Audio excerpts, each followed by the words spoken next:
না ফেরার দেশে চলে গেল এলা।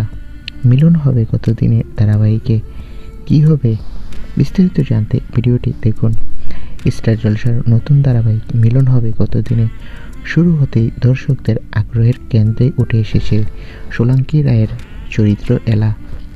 মেসমেকার হিসেবে জীবনে ভালোবাসাকে গুরুত্ব দেওয়া এলা আর প্রেমকে স্ক্যাম বাবা ধনী ব্যবসায়ী গোরা, এই দুই বিপরীত মানসিকতার মানুষের গল্পেই জমে উঠেছে ধারাবাহিক। গাঁটছড়ার পর আবার গৌরব আর সোলাঙ্কি রায়কে একসঙ্গে দেখে খুশি দর্শক, তবে গল্প এগোতেই বড় চমক শোনা যাচ্ছে। ধারাবাহিকে এলা চরিত্রকে ঘিরে আসছে ভয়ঙ্কর মোড়। এমন এক পরিস্থিতি তৈরি হবে যেখানে দর্শকদের মনে হবে এলা আর নেই, সে যেন না ফেরার দেশে চলে গেল। এই ঘটনায় বদলে দেবে গোরার জীবন দর্শন।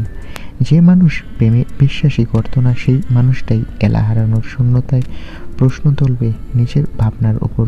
প্রেম কি সত্যি স্ক্যাম, নাকি বিশ্বাসের অভাবে সব ভেঙে পড়ে? তবে এখানেই শেষ নয়। গল্প অনুযায়ী সামনে সিরিয়ালে এলা মারা যাবে, কিন্তু সেখানেই পর্দা নামবে না। নির্মাতারা রেখেছে আরও বড় চমক। মৃত্যুর পর আবারও একেবারে নতুন লোকে ফিরে আসবে এলা, আর সেই ফিরে আসাই বদলে দেবে পুরো গল্পের গতিপথ।